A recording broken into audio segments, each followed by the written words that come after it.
Ireland has produced a fantastic amount of great golfers over the years, and still does.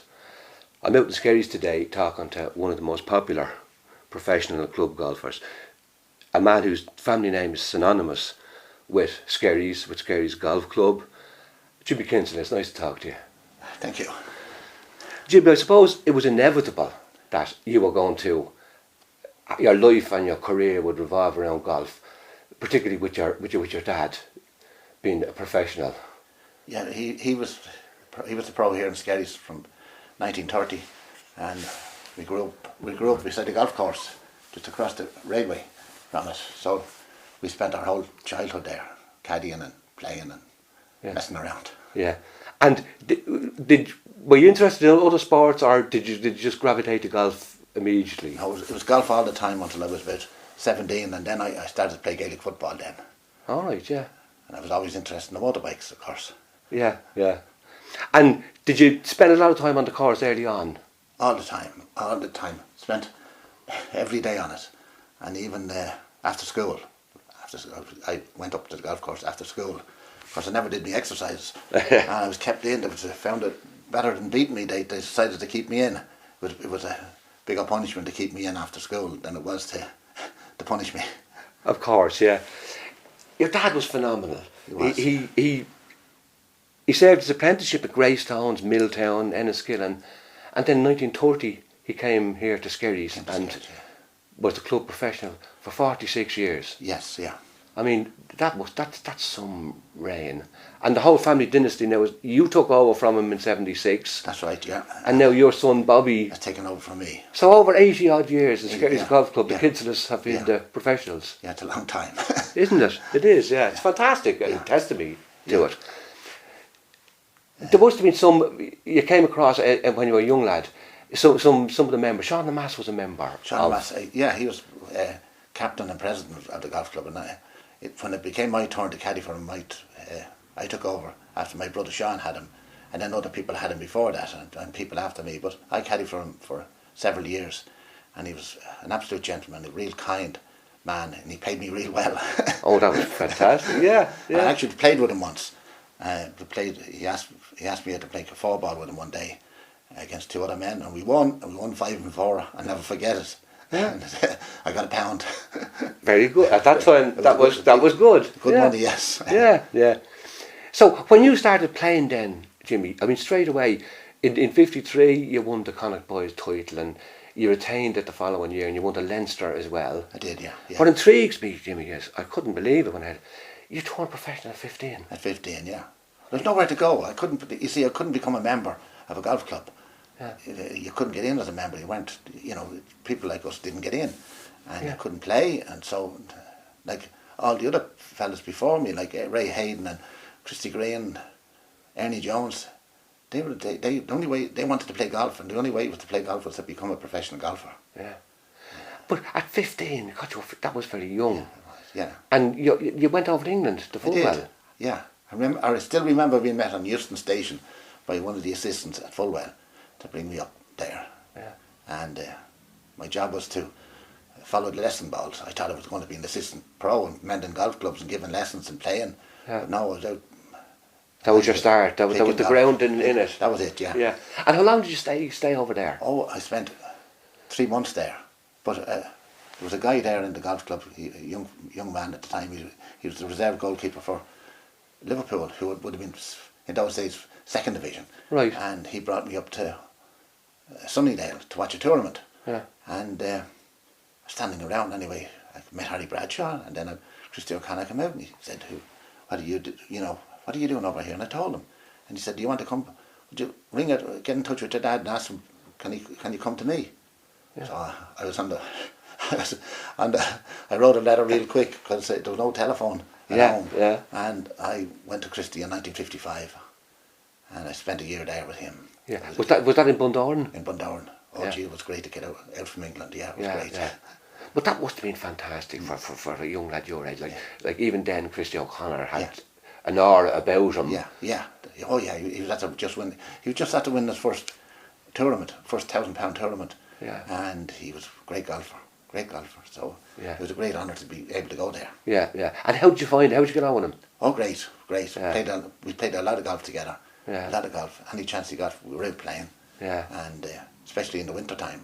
Of course, But he took me out in 4 balls, closed up the shop, and away we went. That's fantastic. And you stayed up in Bundoran then with him for a year. For a year, and then you went to Portmarnock, did you? No, I came back and I worked on Rush Golf Course for a year. All right. And I was driving the tractor and fairways, cutting greens, doing that sort of thing. Yeah. And then Harry Bradshaw came down to my dad, and he said, would I go to him? So up to Portmarnock for another year. And then Mr. Holly at the castle wrote to my father, and he asked him, would I go to him? So off I went to the Castle Golf Club. Great. Then. Yeah. And the other fantastic thing about the kids is two of your other brothers, they turned professional as well. Billy turned pro, and he went assistant to Pat O'Connor in Woodbrook. Yeah. And did David go to the castle with you at some stage? David came around when I got the pro's job in 1966. He came to me. Right. Yeah. And then when I left the castle in 1972, he took over. Yeah. Yeah. And he's there ever since. Oh, that's right. Yeah. And as a club pro, then, I mean, what did your day entail? Was there lessons involved, running the shop and that? Lessons. You did a lot of playing then in those days. The members took you out to play, and in singles and 4 balls and for a game, and they paid you, you know. Yeah, yeah. It doesn't happen anymore. That was the way it used to be. Yeah, that was the way it used to be, yeah. Yeah. Each one would give you 10 shillings or something, and you got 30 bob, and it was grand. It was you know. That would have been great. You play 18 holes and then out and play another 18. Yeah. So you're actually getting a game of golf, and you're getting paid for it as well, a subvention. Harry Bradshaw, when I was assistant to Harry in Portmarnock, he was playing 3 times a day, 18 holes 3 times a day. Phenomenal. Non-stop. He'd hardly have time for a cup of tea. He loved playing. Unbelievable, yeah. And the differences, was there any big difference between Harry and Christy at that time? Would have been the senior, elder statesman of Irish professional golf. Harry was very laid back. He was a real gent. He was, there was a bit more fire than Christy, but Harry was an absolute gentleman. He was real laid back. He was just casual. He's great. Yeah, very good. Yeah. So then you started playing in tournaments. I did, yeah. And the Swallow Penfield tournament, you finished 4th. Oh, I did up in Panel. Yes. Yeah. Yeah. What was that experience like then? Oh, I played with Lionel Platts the last day, and he was beaten by Sebastian Miguel, I think, in the playoff. But it was a windy day, and they all faltered. Yeah. And I just kept going. It was a great experience. I got, I think, £350 at that time. I tied with Bernard Hunt. I couldn't believe it. Fantastic, yeah. Great, yeah. So from that then, I mean, you shot a 65 in Wentwood in the Piccadilly in the last round of the Piccadilly. It did, yes, yeah. So all of a sudden then you were announcing your presence on the stage of the pro golf scene. I was getting a bit of confidence, but when I started, around about that time I played against Neil Coles in Walton Heath, and Neil Coles was top. He was a great golfer. Of course, yeah. And I kept the score down to 4. He beat me 4-3, and I thought after that there was a chance that I might be able to do something, because it was only 4-3, and I could have got it there, maybe only beaten 2-1, you know. Yeah. So I thought, well, if I can hold him, if I can play like that, there is hope. Yeah. And as you say, I mean, the calibre of the players that were there around that time. I mean, there was great players. You still remember them today. Oh, Bernard Hunt and Neil Coles and John Panton, who's just passed away. Diaries a brilliant golfer. Peter Butler. Fantastic. Harry Wheatman. All these guys. Brilliant. Eric Lester and O'Connor and Norman Drew and fantastic. Your first win came then in the ESO in the Pro-Am in Portmarnock. In Portmarnock. Do you remember that? I shot 69. I played well that day. It was breezy and that, and I got £100. I got £100 for it. Yeah, it was grand. And can you remember who was in that field? Oh, Connor was in it. Harry was in it. It had been a main tournament played the week before, and it was the ESO tournament took on the next day, and they were informed, but I just shot 69 on a windy day. It was great. Yeah. And then you hit back up to Bundoran in '67 for your first big win, the Carls. Yeah. And you broke the course record. Yeah. No, sorry, Ballybunion. In Ballybunion. Ballybunion, yeah. Yeah. I went down there, and I had been going through a bad spell, and a doctor friend of mine in the castle said, told me what to do. He told me just have me tea, and go for a walk, and go to bed. And I did that every night. And it worked. It worked, yeah. I got out in 29, won the third round, and I had 9-4 in the back nine, and I was 65. Gee. But I was lucky. I just beat beat Paddy Skerries. Paddy had a chance at the 17th, and he didn't take it, and I beat him by a shot. That was it. So at that stage, then you really arrived. I mean, yeah. Then you were the following year. You were picked for the Irish team to play the World Cup with Christy. With Christy, yeah. And you ended up making 4 World Cup appearances. I did, then. Yeah. That brought you off to different places and all the time. Different kinds of conditions. Yes. Yeah. That I never experienced before. The likes of Singapore, different grasses on the fairway, hard to control the ball. Yeah. In Rome, and then over to Australia, real fast greens, and then back to Spain. Spain was more like we have here, it wasn't so different. Yeah. But Royal Melbourne, like the greens were so fast, like you could 3-4 put every green. Of course, yeah. But to get that kind of experience and to get that travel around, that must be fantastic. It was great, yeah. It was great to get around, It was great to get around, yeah. Yeah. And you played with all the kinds of foreign players that you'd never met and you'd only heard of. Yeah. And normally they always put Ireland with, generally give Ireland and America to put them together. So at one stage we played with Julius Boris and Lee Trevino. Lee Trevino just won the American Open. Yeah. And myself and Christy played with them. It was brilliant, yeah. Great. Lee Trevino seemed to be some character. Great character, yeah. He seemed to actually enjoy playing golf. Well, everyone enjoys playing golf. He had that kind of personality. Yeah, he seemed to have that personality all the time. Yeah, he did. Great, casual. Yeah. And at that time, the club professional scene, you lost 2 playoffs in the Irish PGAs before you actually then won it, Yeah. But they, for the professionals, the Irish professionals at that time, I mean, you think about like the money that's on offer now for professional golf. I mean, it's unbelievable. Yeah. Fellas winning $10 million for a tournament,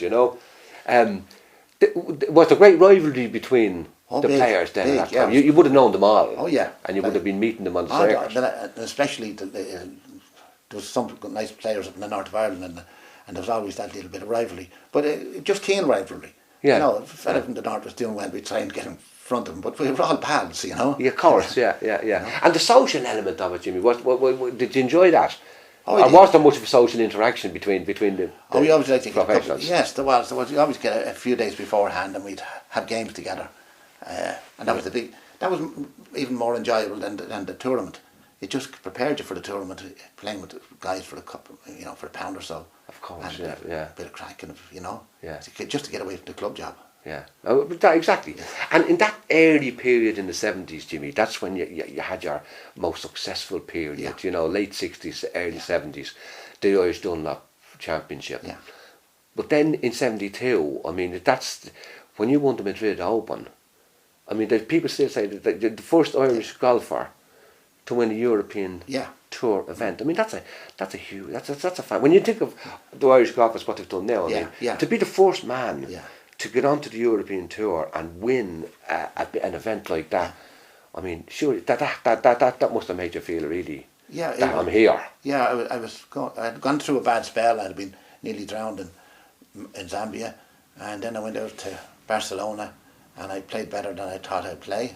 My father had given me a lesson before I left, told me what to do, and I did better than I thought in Barcelona, and I contemplated coming home, but I didn't get home, and went on to play. And David Ridley I played practice rounds with him and Ali Cahill, and David Ridley said to me, he didn't qualify, and he said to me, you could do well here, because he says, he said, you're playing great. And I said, you know, you haven't missed the fairway. You don't miss fairways. You don't, you know. I didn't. Keep them straight. I didn't even think about it. I didn't think I was playing great. I just thought I was playing all right. Yeah. But he said, you're playing well. And he was right. That was it. Yeah. And the King of Spain presents you with the trophy. Yeah. I didn't know who he was. Didn't know who he was. Yeah. And I don't know what I said to him. Yeah. But I got the few bob anyway. But that was a fantastic. Yeah. And then you came back the same year and you won the Irish PGA Championship. Yeah. I won that in Bundoran, yes. And the following year, held on to it again, retained the title. Yeah, I won the playoff, yeah. Yeah. So that period, I mean, you were rewarded then, you got the Texaco Sports Star of the Year award for, I did, yeah. for your achievements, yeah. So at that stage then, Jimmy, you were that was the peak of your competition career. I was going well. Then I left the job in the castle and I went on the tour full time. It was tough times. Yeah. And but I was starting to play well, and I was starting to get things together.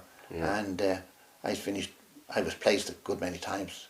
Nearly won in Madrid in 1973. Nearly won that again. I finished fourth. Yeah. And things were going well. And then on to 75, I was playing my best golf. I hadn't missed a cut, but the main money tournaments, I was finishing at the end of the field, and the small money tournaments with the same players playing, I was finishing in the middle of the field, and I was getting poor money. Right, of course. I think one thing led to another, and then I just found myself I wasn't right, and I had to go into hospital, and the doctor, that was the end of it. I got back out to play in that year in 75. I got out to play in the match play over in Limerick. Yeah. And I was playing okay, and I got to the last 8 where a fellow called Bob Gilder beat me on the last green. He beat me one up on the last green, and I was tired, and he was beaten in the final, and then he went on to win the next tournament in America. Yeah, it just shows you, yeah. Oh God, yeah. And when you were on the tour, I mean, a lot of travelling. Was it as intensive as it is now? I mean, moving from one place to the other, or was there weekly tournaments, or was there gaps in between? There was normally you get 3 together. You get 3. You could get one in London, one in Bournemouth, one up in Scotland, or maybe Manchester, Nottingham. Yeah. It wasn't too bad, but they still had to travel. So myself and the Murphy brothers and Nicky Lynch, Christy Green, we'd hire a car somewhere and get into it. And then the fella who had maybe made the cut on the last tournament, it might be me, it might be someone else, he was left with the car and he'd have to deliver it back for everyone else. That was the trouble then. So there was an incentive to perform, Julie, otherwise, yeah. You mentioned you nearly drowned in Zambia, did you? Nearly drowned, yeah. And how did that happen? I had gone out and poor Harry McQuillan, who was a great golfer, an Irishman, and played soccer, he played Gaelic, and he was a plus golfer. Yeah. And he said, "Come on back to the pool," and I said, "I can't swim." I don't think he heard me, and he said, "Here, lie in that big inner tube, huge big inner tube." I lay on that. So he took a run at it then, and jumped in on top of me, knocked me to the bottom, and he disappeared. Oh, mother! And he was in the house. And he said, his wife said, "Where's Jimmy?" Oh, he said, "That Skerries fella is down there," he says, "trying to set up an underwater record." She says, "He can't swim." And I don't believe you. I was in the pool hoping that somebody come. I was at the bottom hoping that somebody come and get me, and I had gulped an awful lot of water. So eventually, I don't remember I remember coming to the top and rolling help. And I remember seeing them or hearing them, and I don't remember being taken from the pool. I remember being on the side of the pool. But that's frightening the life out of you, Jimmy. Yeah, and I was saying, when I was putting the water back into the Oh, stop! I can imagine. Yeah. So that was it. Yeah. Tough times. Yeah. Yeah. So then in 1976. Yeah. When your dad retired. Yeah. You decided your place after 46 years. Yeah. You said, did you ever think when you came in at 76 that you'd last 34 years yourself? No. Yeah. No. And how were you happy then at that stage to make once you made the decision to just take up the full-time club pro? Yeah, it was difficult. Peter Thompson took me to one side one time. I was very friendly with Peter Thompson, and he gave great advice to me and all during the years. And he was a lovely man to play with. Yeah. And he said, Jimmy, you're going to have a problem when you finish playing, because he says the wandering will always be in you. You'll always want to be somewhere else. Yeah. He was the same. Yeah. And he said that's going to happen to you. So I was prepared for it then. Of course. I was uneasy, I have to get away. Yeah, I know, rather than be stuck to the one thing. No, I couldn't. Yeah. Yeah, and the European Seniors Tour. Yeah, came along soon after that, didn't it? Yeah. I started into that, and then I finished 5th twice, got in contention. Yeah. Once or twice, that was it. And I didn't play in enough of them because I had the club job here, and you were tight. Yeah, the guys that were coming in were from America and other places where they turned pro, but they were never pros before. Yeah, yeah. And so they had a background, they had money, and they could just continue playing. Yeah, yeah. You couldn't leave your club job and. No, as you said, the bread and butter was there for that, yeah. And still, having said all that then, in 77, in the Irish Open, tied third with Greg Norman. Tied third, nearly got there. I mean, that was a fantastic achievement. Practice rounds terrible, horrible. And then on the morning before it, I decided to go out and play 9 holes, the back 9 in Portmarnock, and try and sort things out. I found a way, I thought, and off I went. Oh. And I had. I played well. I played with Peter Butler and Sam Torrance first 2 rounds, and I think I shot 69 the first day. Did all right. Can't remember the second day. Third day was a bad day. So I think we shot 73. It was a horrible old day. Very wet, and I had 3. I had a contract with Uniroyal Golf Company, and they were going out of business. But I liked the ball, and I had 3 balls left to play with, and I played. I used the first 3 in the first 3 rounds. Right. So I looked at them and I picked out the best of the other ones. Picked out them, and I used that for the last round. So one of those balls did 2 rounds of golf. And, now they're using them every second hole. They're changing every bloody hole. It's incredible, isn't it? The way things have. I had 3 balls for. And she went all right. She went straight. It just shows you. It's amazing, Jimmy, when you think about it. Do you know what I mean? Yeah. You went to America. You were picked for the PGA team, the regional PGA team. Yeah. Palm Springs. Yeah. Well, that's like the next layer under the Ryder Cup. I mean, it is. Yeah, it was great. It was the first team that wasn't the first team representing England and Ireland that wasn't beaten. We tied. Well, there's another achievement. The first team, Yeah. You won 2 of your matches. I won 2. I won on the 18th. I was beaten on the 18th, and I won 2-1. I played a guy called Jim Albus in the singles. Yeah. Nice guy, and he went on to win on the senior tour in America. Very good. Did a great game with him. Lovely man, great crack, yeah. And you were talking earlier on about when you're playing in the World Cup, right? The different courses and the different conditions and all the rest of it. I mean, are the greens in America as fast as? Oh, quick, yes. They say they always, and they were always like that, were they? I think so. If you got above the hole, you were in the wrong place. Yeah. In the wrong place. You couldn't manage it. Yeah. You had to position your ball. Yeah. But lovely to play on, because when the ball landed in those greens, it stopped. There was no off bounce. Of course, yeah. It was 180 yards to the pin. You hit it 180 yards. And it would sit down. Yeah. Fantastic, yeah. So then, in your 34 years as the club pro here in Skerries, I mean, you must have met an awful lot of people, and I know when you were you were finally going, Padraig Harrington and everyone came and made a big thing of it. The type of work you were doing then, I mean, with the members, we played with the members, lessons, as I was saying before. Not lesson. For 10 years I was in charge of the course. I looked after the maintenance of the course, looked after the men. And then I did. We changed the course around a bit, and we made a new 4th hole, a new 5th hole, and 6th and 7th hole. Yeah. So I've left that behind me anyway. But that's It's nice, great when you see an awful lot of professional players, you know, the designing courses and all the rest of it. Yeah. But that's your contribution is for those for few, Skerries, yes, Like my father did it before me. He did Rush and he did Balbriggan when there were 9-hole golf courses. Or Rush is still 9, but Balbriggan was 9. And some of the holes that he designed are still there. It's amazing, isn't great, it? yeah. But you say it's a great testament then. It's something that to be there and people will always. But you can look remember. back and say, that's, you know, it's Exactly. Yeah. Well, apart from everything else you've done, Yes. that's what we're saying. Yeah.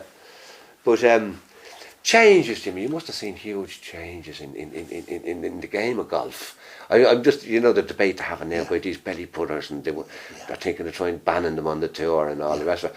But from the time you started playing golf, I mean, you mentioned the balls now. You know that every second hole they change balls and all the rest of it. What do you think of the way the game has changed?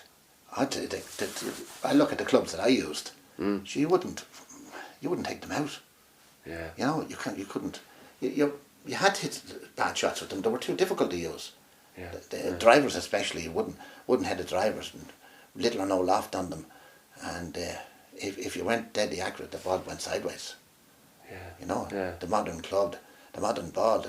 ball is designed to go straight. You know, it's not supposed to go crooked. I know, and as you say, the way technology is taken over. I remember footballers saying the same. You know, the ball they used to play with in the 50s and 60s. Yeah. I mean, the players today wouldn't head it. No, they wouldn't have touched because it's totally different.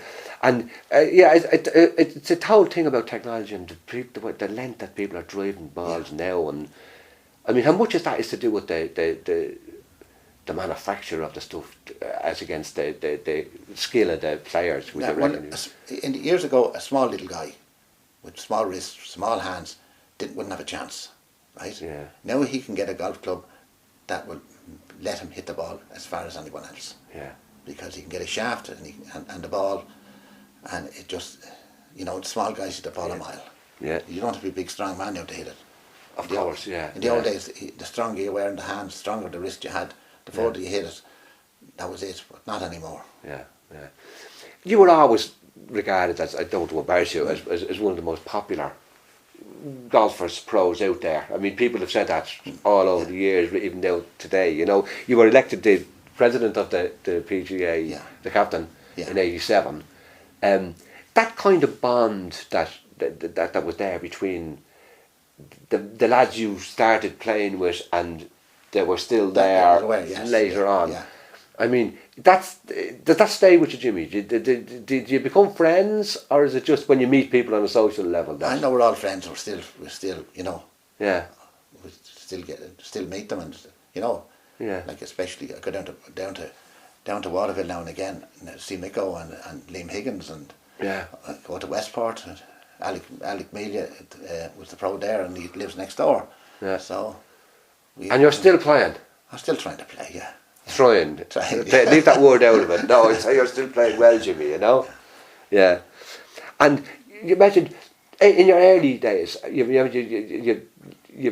dabbled your hand at Gaelic football. I did, yeah. Loved it, yeah. Did you play for the club? I played with the local Hearts field just 100 yards away from here. Yeah. And I went to play in the PGA Cup. That was the Irish and English against the Americans. Yeah. And I was flying out on Monday, and I was playing against Aer Lingus in a league game down here on the pitch, and the PGA in England were looking for me. And my daughter came down. She was only a little girl, little one, and she says, "The man from England's looking for you." And tell him I'm busy. I said, in the middle of a game. I ring him when I come back. Don't tell him I'm playing football. So I finished the game. We won the game, I remember, and I flew out.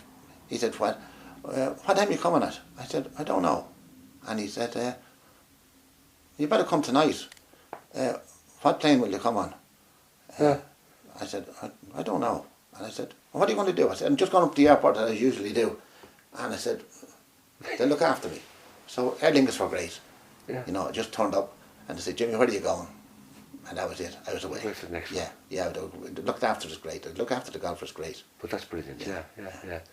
What do you think of the golfers today, Jimmy? I mean, as I mentioned early on about, I mean, the money, the money's too big. I think the money's too big. It's the same as football. It's too big. Yeah. They're getting $1 million, you know. Yeah. Christy O'Connor, he was the first one to win 1,000 before. Before that was 100. Of course, yeah. Harry Bradshaw won it in the 60s. He won the PGA. That's the main tournament now, the biggest tournament of course, in England, and one of the biggest ones on the European Tour. And he got £500. He beat Diarrhees. And I was there. I watched him play. I watched him win. It is actually phenomenal when you think about the £500 difference. he got, yeah. So it's, in relation to what they're getting now, it was small, Yeah.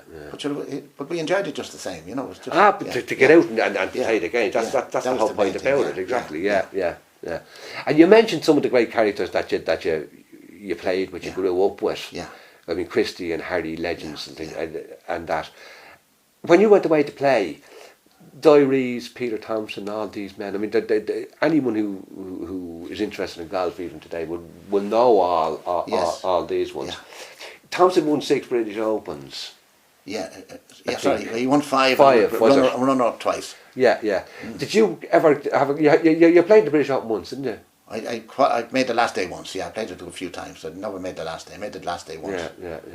And what was? Is that another level above? You know the way they talk about the majors and it's a bit different. Yeah, there's more players in it. There's players from overseas that you don't know about. And, they're all there. It's a bigger field. Yeah. But Peter Thompson, I said to him, "How come you won 5 and run over twice? How did you prepare yourself?" And he said to me, "You're the only one that ever asked me that."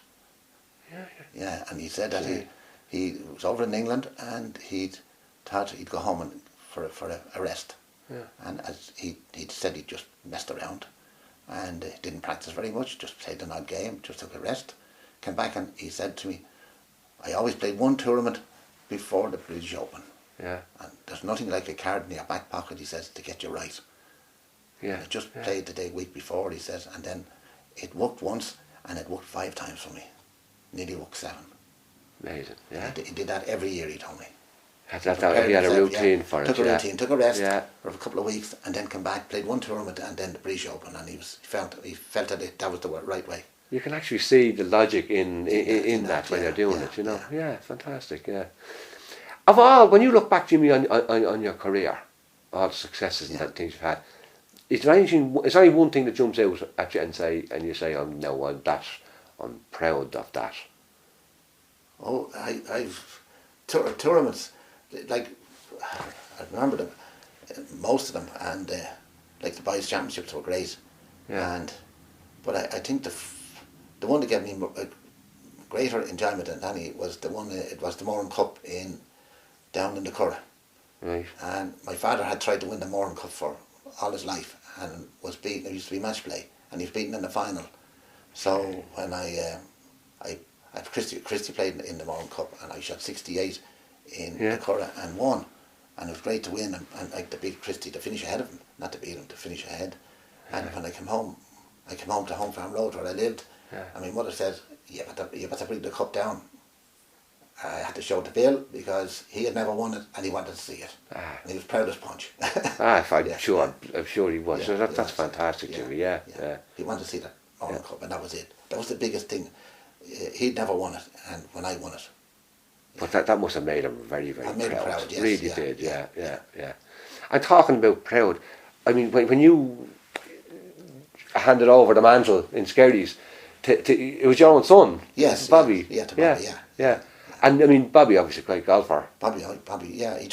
Bobby had too many injuries. He had hands and back and hernias and all this sort of thing. He's still suffering with them, and he doesn't. But he was playing well. You know. But it's amazing when you think about, look at the generations, from your dad's time up to here. Would you reckon, when you took over in 76 in Skerries, I mean, when your dad came in 1930, I mean, the club had been formed, 1906. 1906, so it's say 24 years there.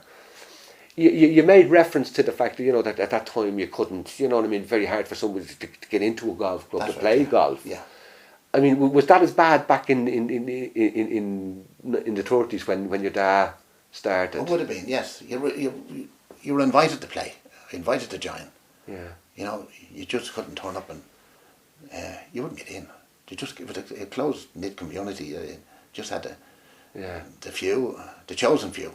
Yeah. And that was in most clubs. Isn't it amazing? Yeah. Well, that's one good thing that's changed. That's changed, yes. Yeah. That's probably one of the good positive things that's changed. Yeah, like people that I know, friends of mine, and that grew up and now are now members of Skerries, which is great.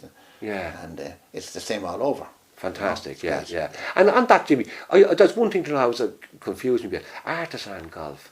I remember reading and talking to Paddy Craddock about Tom. Yes, yeah. And, you know, and one of the things about Tom Craddock was he was the first artisan golfer to make the Irish amateur team. Yeah, and he would have been the first to make the Walker Cup team. Yeah. And what was that thing about artisan? Is that what you were talking about, that you couldn't become You couldn't become a member, but there was...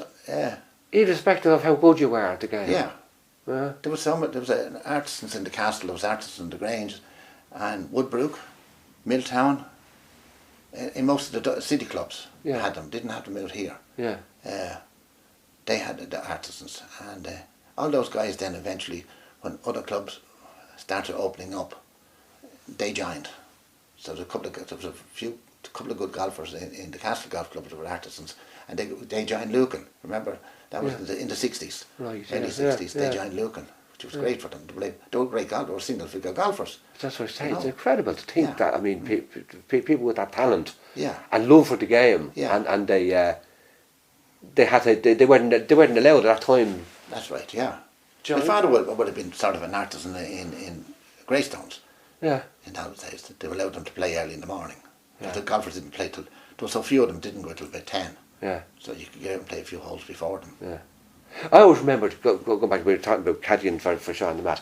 Like, caddying was a big thing for a young fella. If a young fella was interested in golf, now he mightn't get a chance to play, but he could always go out. I remember we used to go to Royal Dublin and wait, and somebody might pick you up. Yes. You'd always be there. Yeah. I mean, it used to be great. We used to love actually going around the golf course, even if you weren't playing, you know. Yeah, you could learn a lot from watching them. Yeah. Because I was very lucky. I caddied for Harry Bradshaw in Skerries. He won the Moran Cup. I caddied for Fred Daly. He finished second in Skerries. I caddied for Cecil Ewing. He was a Walker Cup player. I caddied a good many times for Joe Carr. Yeah. A great golfer, brilliant golfer. Sure. Lovely man to caddy for. Great. Yeah. I caddied for many good golfers, but they were the best ones. So it's no wonder, Jimmy, you became as good as you did when you had all. You just watched how they did it, you know. Yeah. Tried to learn. Yeah. Great. Well, that's fantastic. Well, listen, Jimmy, it's been an absolute pleasure coming out, and thanks very much for going through your career with us. Not at all. It's great to see you. Thanks very much.